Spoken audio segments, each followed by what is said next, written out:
존은 그때 그저 가족을 먹여 살리기 위해서만이라도 해야 할 일이 너무 많았기 때문에 아담에 대한 진단의 정서적 충격을 받아들이기는 특히 어려웠다. 간단히 말해서 그랜델이 장담한 대로 아담에 관련된 일 모두가 우리 결혼에 큰 부담이 되고 있었다. 몇 년이나 지난 후 나는 내게 존이 가장 필요했던 시기에 하마터면 존을 잃어버릴 뻔했다는 것을 알았다. 싱가포르에서 열흘, 일본에서 또 사흘의 긴 출장이었다.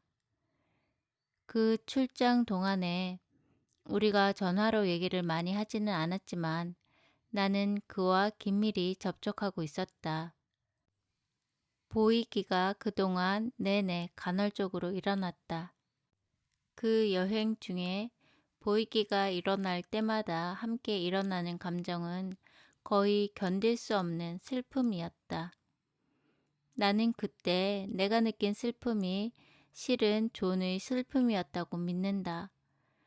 내가 몰랐던 것은 존이 나처럼 우리 아들이 정상이 아니라는 사실만을 슬퍼하고 있었던 게 아니라는 사실이다. 그는 그보다 더욱 과감한 행동을 하려던 참이었다. 그는 아시아에 그냥 머물고 싶었다. 존의 관점에서 보면 이런 계획에 장점이 많이 있었다. 국제적인 관리직을 가진 사람들 중에는 몇 년씩 헤어진 채 지내는 부부들이 많이 있었다. 존은 자신이 전임 컨설턴트로 일을 하면 함께 지내지는 못해도 나와 아이들을 충분히 부양할 돈을 벌 수 있다는 걸 알고 있었다. 그 계획의 가장 나쁜 점은 내가 혼자서 몹시 의존적인 두 아이를 맡아야 한다는 점이었다. 그러나 내면 깊은 곳에서 존은 애도의 과정 중의 분노의 단계에 있었고 그 분노의 대부분이 나를 향하고 있었다. 사실상 우리의 삶을 그렇게 힘들게 만든 것은 나였다. 처음 임신 사실을 알았을 때도, 나중에 다운 증후군에 대해서 알게 됐을 때도 아기를 지키겠다고 나 혼자서 결정을 했다. 그는 몹시 무력하고 속수무책인 기분이었다. 존은 3월의 쌀쌀한 저녁 도쿄의 제지바에 앉아서 다음날 아침 로스앤젤레스가 아니라 싱가포르로 가는 비행기를 탈 생각을 하고 있었던 것이다. 그는 블루스를 들으며 어둠 속에서 빽빽이 들어찬 일본인들 가운데 앉아서 몇 주 만에 처음으로 느낌을 갖기 시작했다. 머릿속의 통증과 가슴속의 슬픔, 죄책감은 견딜 수 없을 지경이었다. 그는 손으로 감싼 머리를 떨구고 앉아서 괴로워하고 있었다. 주위 사람들은 예절바르게 모르는 채 하고 있었다. 일본 사람들은 그렇게 잘한다. 발을 나올 때 존은 취하지 않았지만 취한 것이나 다름없이 비틀거렸다. 자정이 지난 시간이었고 몹시 선선했다. 존은 어디인지 상관치 않고 길을 따라 걷기 시작했다. 존이 서 있을 수도 없을 만큼 지치게 된 때는 새벽 2시였을 것이다. 아니면 4시였는지도 모른다. 존은 돌담을 따라 걸어 신사의 입구에 다다랐다. 존은 절뚝거리며 안으로 들어갔다. 오른쪽 무릎이 아팠고 구두를 신고 너무 오래 걸어서 왼발 뒤꿈치에는 물집이 잡혀 있었다. 초봄의 날씨 때문인지 열이 나서인지 존은 떨고 있었다. 아무래도 좋았다. 좀 안고 싶었고 그 이상은 생각할 능력이 없었다. 신사에는 잘 관리된 벚나무들로 둘러싸인 단순한 바위 정원이 있었다. 신전으로 이어지는 오솔길 가까이에 벤치가 있었다. 돌로 만들어진 것으로 이끼가 덮여 있었고 매끄럽게 달아 있었다. 존은 그리로 걸어갔다. 도중에 걸음을 멈추고 신전을 마주보고 섰다. 그는 세변 손뼉을 치고 전통대로 절을 했다. 그리고는 그것이 누구든 간에 내려다보고 있을 신을 향해 양손의 가운데 손가락을 쳐들어 보였다. 그리고는 돌벤치 위에 누웠다. 나중에 존은 그 다음에 일어난 것을 일종의 꿈이라고 불렀다. 그 말을 할 때 뭔가 자신 없는 태도였다. 나도 아담을 임신한 후로 내가 보고 느낀 이상한 일들에 대해 마찬가지로 자신 없는 느낌이었다. 꿈과도 같은 점이 있었지만 그러면서도 실제 경험보다 더 생생한 것이었다. 나는 융이 이런 꿈을 큰 꿈이라고 불렀다고 알고 있다. 그날 밤 신사에서의 존의 큰 꿈은 악몽으로 시작되었다. 그는 화재, 산사태, 지진과 닥쳐오는 줄은 알지만 막을 힘은 없는 무서운 사고에 관한 꿈을 꾸었다. 존은 깨어나려고 꿈에서 벗어나려고 애를 썼지만 겨우 비몽사몽의 반의식 상태에 들어갔을 뿐이다. 그의 마음의 눈이 보고 있는 무서운 광경은 계속되었지만 동시에 존은 실제의 자신의 주위를 의식하기 시작했다. 그는 또 생소한 평온함이 시작되는 것을 느꼈다. 단순히 공포가 사라진 것이 아니라 적극적인 평온함, 거대한 힘의 평화로움이었다. 그는 자신의 몸이 완전히 긴장을 풀고 있는 것을 느꼈다. 악몽은 계속되고 있었지만 이제 그는 마치 몇 걸음 뒤로 물러선 듯이 거리를 두고 바라보고 있었다. 그는 관람석에서 무슨 경기를 내려다보는 느낌이었다. 게다가 그는 혼자 있지도 않았다. 누군가가 그와 함께 바라보고 있었다. 친한 친구, 그가 평생 알고 지낸 사람, 아니 그보다 더한 영원히 알고 있었던 사람. 그 사람이 너무도 친근하게 느껴져 존은 눈물이 솟아났다. 이걸 좀 봐. 존이 꿈속에서 눈앞에 계속 진행되는 파괴를 지켜보며 말했다. 끔찍해. 너무 끔찍해. 그의 옆에 있는 사람은 미소를 지었다. 존은 그걸 느낄 수 있었다. 아니야. 끔찍하지 않아. 그 사람이 말했다. 네가 뭘 보려고 하는지에 달려있어. 봐봐. 꿈속에서 두 개의 전보 제트기가 막 공중 충돌을 하고 뒤틀린 금속 조각과 불덩어리, 신체의 조각들이 땅으로 쏟아져 내리고 있었다. 그러나 존이 자세히 들여다보자 부서진 조각 하나하나가 땅에 닿는 순간 변하고 있었다. 모든 잔해들이 다시 결합하여 천천히 비행장이 만들어지고 있었다. 충돌할 때 죽었던 사람들이 새 건물들 사이로 걷고 있고 새 비행기를 타고 있었다. 저 봐. 옆의 사람이 존에게 말했다. 저 사람들은 전에는 도저히 갈 수 없었던 곳으로 가고 있어. 사실은 그렇게 나쁜 게 아닌 거야. 네가 그 일이 어떻게 일어나는지를 모르는 것뿐이야. 그때 갑자기 존의 눈이 번쩍 뜨이고 완전히 깨어났다. 꿈은 사라졌다. 그러나 그 평온함은 남아있었다. 이제 정신을 차리고 보니까 그것은 더욱 강해졌다. 그는 그것이 바위며 종이며 벚나무들에서 웅웅거리며 울려나오고 있는 것을 느낄 수 있었다. 그는 너무나 향기로워서 취할 것 같은 벚꽃의 향기를 느낄 수 있었다. 그리고 그는 코가 맑아진 것을 알았다. 그는 편안한 잠자리에서 잘 자고 일어난 것처럼 몸이 가뿐한 것을 느꼈다. 그러나 이 모든 것은 부차적인 것이었다. 존이 첫째로 주의를 기울이고 있던 것은 그가 꿈에서 만난 그 평온한 공감을 주던 존재가 아직 그와 함께 있다는 사실이었다. 보거나 만질 수는 없었지만 분명히 거기에 있었다. 존은 옆으로 다리를 내리고 일어나 앉았다. 몇 달째 그를 괴롭히고 있던 목의 근육 경직이 거의 사라졌다. 그는 잠시 눈을 비비며 앉아 있었다. 하늘이 약간 밝아져 오고 있었다. 존은 얼마나 잤는지 몰랐다.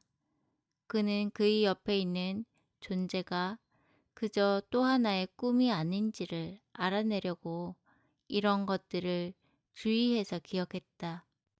넌 누구지? 존이 속삭였다. 공중에 대고 말을 하는 것은 어색하고 좀 당황스러운 일이었다. 그러나 금방 대답이 있었다. 그것은 그렌델과 제자들이 내 옆에 모여 있을 때 병원에서 내가 경험한 것과 같은 소리 없이 분명하게 오는 내면의 대답이었다. 난 아담이야. 그 존재가 대답했다. 모든 것이 엉망이 되어버린 후 처음으로 존은 정말로 울기 시작했다. 그는 안도감을 느끼며 어떻게 그렇게 될지는 모르지만 모든 것이 제대로 되리라는 느낌으로 울었다. 그러나 무엇보다도 그는 아담과 다시 만난 것이 기뻐서 울었다. 그들이 서로를 본 지가 하도 오래되어 존은 아담이 어떻게 생겼는지도 잊어버렸다. 존은 이것이 6주 전 내가 초음파 화면에서 조그만 얼굴을 보았을 때 느낀 것과 같은 것인 줄 모르고 있었다. 오, 아담이구나 라고 나는 생각했었다. 어떻게 소문이 났는지 잘 모르지만 어쨌든 하버드에 소문이 났고 빠르게 퍼졌다. 사람들이 내게 말을 해서 그것을 알게 된 것이 아니다. 아무도 말하지는 않았다. 나는 그들의 부자연스럽게 유쾌한 미소, 이상한 자동장치 같은 목소리, 특이한 눈의 반짝임 등으로 그들이 알고 있다는 것을 알아챌 수 있었다. 하버드에서 나를 아는 사람들이 내 무거운 배를 마치 돌 밑에서 찾아낸 특별하게 이상하고 무서운 벌레처럼 바라보는 그 느낌에 나는 익숙하다. 순전히 우연의 일치로 내가 듣는 성의 사회학 세미나에서 내가 아담에 대해 다운 증후군임을 알게 된 바로 그 주에 새로운 상과 기술이라는 제목의 세션을 계획했다. 20명 정도의 대학원생으로 이루어진 클래스였는데 큰 테이블에 둘러앉아 매주 정해진 주제에 대해 토론하는 전형적인 세미나였다. 뱃속에는 아담이 움직이고 있고 바로 내가 당면하고 있는 아주 예외적인 상황에 대해 논쟁을 하고 있는 학생들 사이에 앉아 있는 것이 얼마나 비현실적인 느낌이었는지 말을 할 수가 없다. 대부분의 학생들은 새로운 임신 중절 기술이 존재한다는 것이 다행이라고 생각하는 것 같았지만 그것이 초래하는 도덕적, 심리적, 사회적 영향에 대해서는 다소 불확실한 태도였다. 그것은 내가 평소에 느껴온 것과 거의 같은 것이었다. 그러나 몇 명의 학생은 정말로 충격적인 의견을 개진하고 있었다. 나는 특히 테이블에 몸을 기울이고 다음과 같이 단언하던 한 남학생을 잘 기억하고 있다. 산정 검사를 해서 사회에 해가 될 만한 태아를 제거하는 것은 임신한 여성들의 의무라고 생각합니다. 당시에 나는 너무 놀라고 지쳐서 아무것도 하진 못했다. 지금까지도 바로 그 학생이 내 상황에 대해서 알고 있었는지 여부는 모른다. 나는 그의 이름도 기억하지 못한다. 그러나 나는 아직도 그에 대해 생각한다. 나는 하버드에서 교육을 받은 라틴 아메리카의 독재자가 수천 명의 정치적 반대 세력을 고문하고 죽였다는 폭로 기사를 읽었을 때 그를 생각했다. 나는 그 악명 높은 유나 바머가 역시 하버드 학생이었고 모든 면에서 천재였다는 사실을 알게 되었을 때 그 학생을 생각했다. 나는 또 아담의 9번째 생일에 그 학생을 생각했다. 아담은 생일 파티를 위해 피자와 게임 아케이드에 갈 것을 고집했다. 아담이 초대한 사람은 누이들 외에는 자기 여자친구라고 주장하는 로니 뿐이었다. 로니는 아주 정상적인 두뇌를 가지고 있지만 태어나서 얼마 동안 정서적 상처를 입은 예쁜 아이였다. 그 아이는 복잡한 피자점에서 겁먹고 경계하는 듯한 태도였다. 로니의 아버지는 로니가 놀이기구 타는 것을 무서워할지 모른다고 말했다. 그러나 로니는 놀랍게도 아담과 같이 있기만 하면 아무것도 무서워하지 않았다. 그렇다. 1988년 하버드에서 나와 같은 세미나를 들었던 그 남학생이 어디엔가 있다면 나는 그에게 직접 물어보고 싶었다. 아담과 유나바머를 비교해서 누가 사회에 해가 되는 사람인지를 말해보라고. 만일 똑똑한 유나바머를 두둔한다면 나는 그가 만들고자 하는 사회가 도대체 어떤 사회인지 궁금할 뿐이다. 그 학기 내내 그런 일들이 있었다. 새로운 상과 기술, 임신 중절 기술에 대한 토론이 있고 나서 두어 주 후에 나는 미국을 방문 중인 유명한 유럽인 페미니스트와 열띤 논쟁을 하게 되었다. 여자들은 오직 가부장적 권력 구조 속에서 경제적 안정을 얻어내기 위해 아기를 갖는다는 그녀의 주장에 대해 내가 의문을 제기했다. 나는 다른 생각이었다. 당연히 그럴 수밖에 없었다. 나는 내가 아담을 낳기로 한 그 모든 기이하고 설명하기 어려운 이유들을 생각하지 않을 수 없었다. 그러나 내 논지는 약했고 하버드의 기준으로 보면 지지할 수 없는 것이었다. 보통의 경우라면 세미나실에 있는 사람들 모두가 그 유명한 페미니스트 편을 들어 나를 완전히 궁지에 몰았을 것이다. 그러나 내가 무슨 일을 겪고 있는지 잘 아는 내 구부들은 너무나 난처한 기분으로 마치 그 페미니스트와 내가 탁구 경기를 하고 있는 것처럼 이쪽 저쪽을 번갈아 바라보기만 하고 있었다. 나를 가장 성가시게 한 사람들은 나를 낙태 반대 운동의 포스터 모델로 삼고 싶어 한 사람들이다. 지금 분명히 말할 수 있는 것은 이들 대부분이 아주 좋은 사람들이라는 것이다. 몇 가지 정치적 입장의 차이가 있는 것 외에는 나는 그들과 잘 지낼 수 있다. 그러나 어떤 사람들은 그들의 대의 명분에 거의 병적으로 빠져 있어서 내가 하는 말을 조금도 받아들이지 않는 것 같았다. 그들은 내 생각은 들어보지도 않고 어떤 우익 활동에 내가 참가하는 것으로 계획을 세우기도 했다. 나는 항상 이들 극우 집단의 생각들이 정말 특이하다고 생각했다. 그들은 예외 없이 영적인 삶을 굳게 믿는 종교적인 사람들이다. 그것이 나쁠 건 없다. 나 자신도 영적인 영역에 대한 불신을 보류해 놓았고 날마다 합리주의적 과학이 설명할 수 없는 일들이 이 세상에 가득하다는 증거들에 부닥치고 있었다. 그러나 어째서 육신 밖의 삶이 존재한다고 믿는 이들이 이 엉망진창인 지구 위에서 태아들의 살 권리에 그렇게 매달리는가? 나는 낙태의 반대 입장에 대해 혼란을 느꼈다. 지금도 그렇다. 때때로 나는 이 혼란을 강의나 글에서 언급했는데 어떤 때는 청중 중에 낙태 반대를 열정적으로 지지하는 사람이 있어서 나를 죽이겠다고 위협한 일도 있었다. 결국 나는 내 결정에 대한 남들의 의견이 무엇이든 아무 상관이 없다는 것을 깨달았다.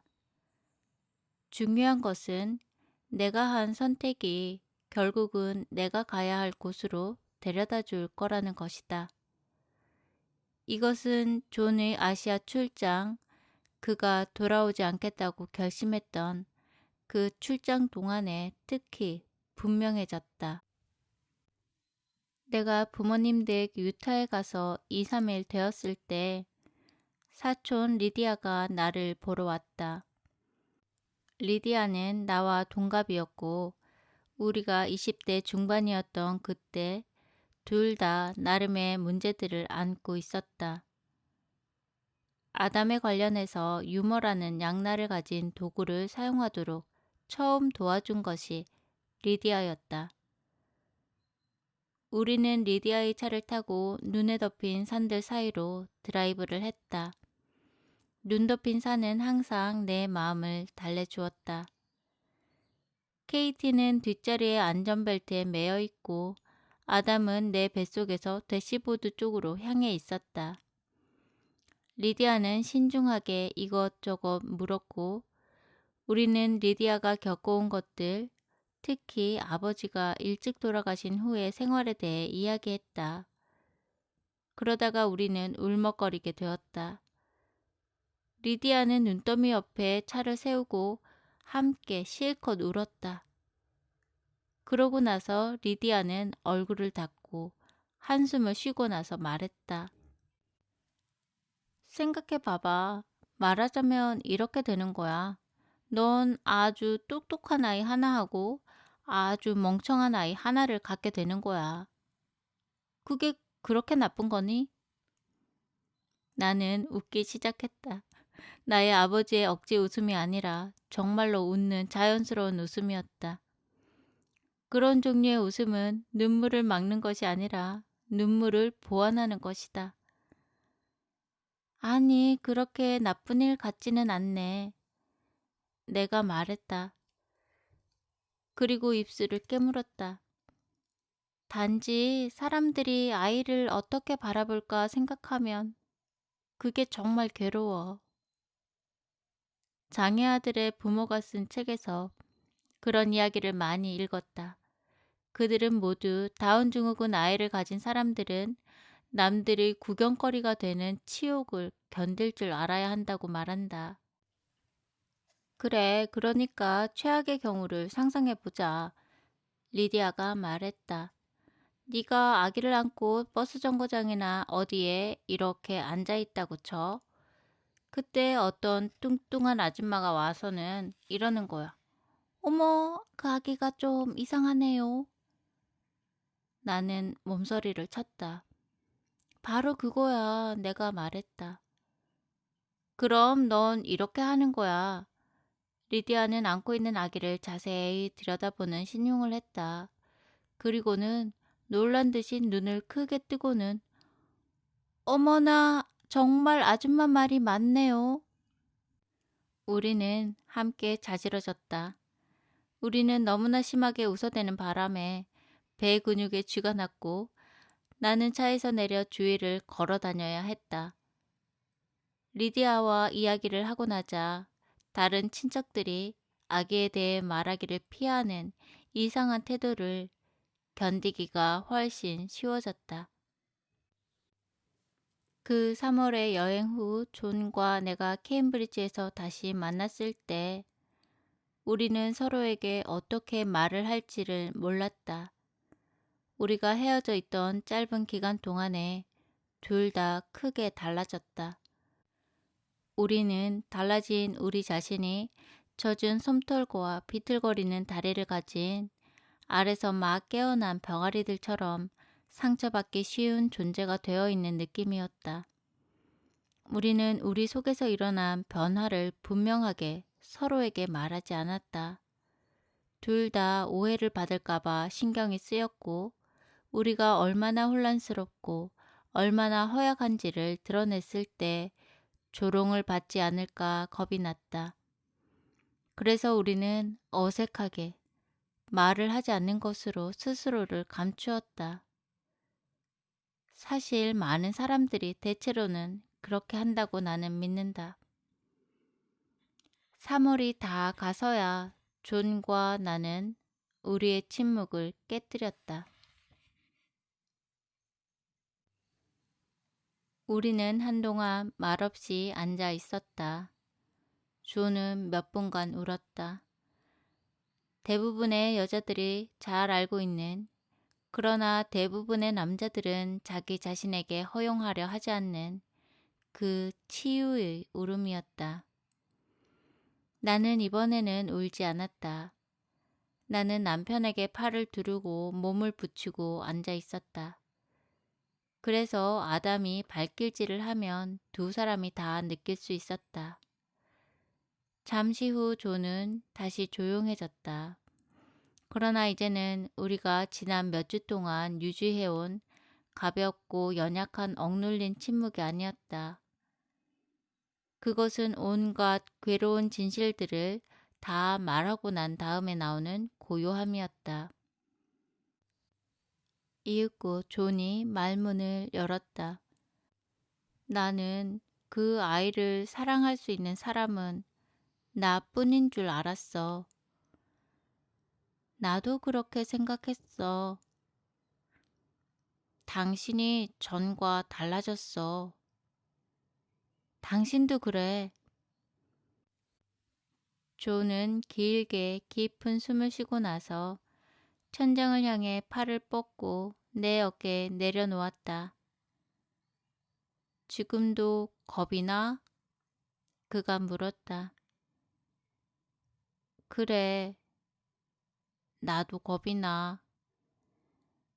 그리고 우리는 한참 동안 말없이 앉아 있었다. 당신에게 할 말이 있어. 존이 말했다. 그는 아주 심각했고 조금 신경이 예민한 듯 했다.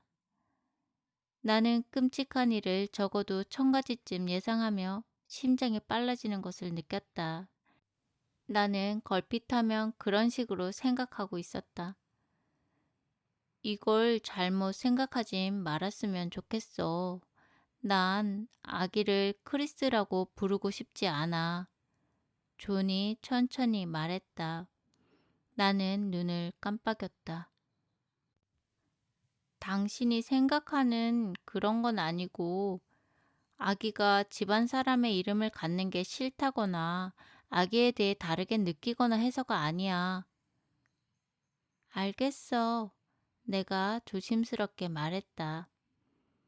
그게 맞는 이름이 아닌 것 같아서 그래.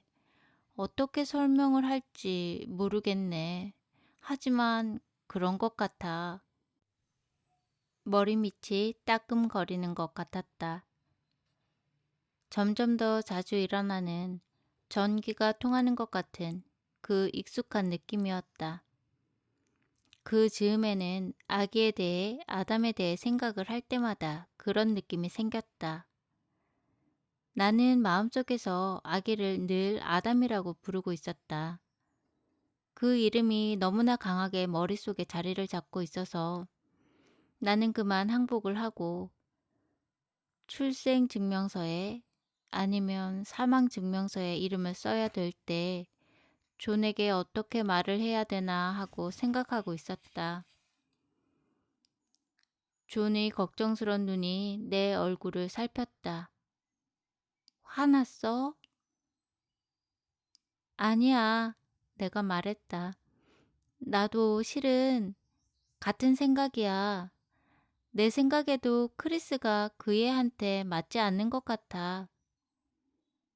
나는 초음파 화면에서 낯익은 조그만 사람이 오래된 친구처럼 내게 손짓을 하던 것을 생각했다.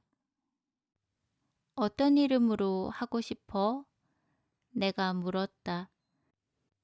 그는 한숨을 쉬며 손톱으로 얼굴을 긁었다. 아기 이름은 아담인 것 같아. 아기가 공중제비를 넘었다. 우리 둘 다 그것을 느낄 수 있었다. 나는 눈을 크게 뜨고 남편을 바라보았다. 내 전신이 마치 전기에 연결된 것처럼 찌릿찌릿했다. 내가 말했다. 존, 우리 얘기 좀 해요.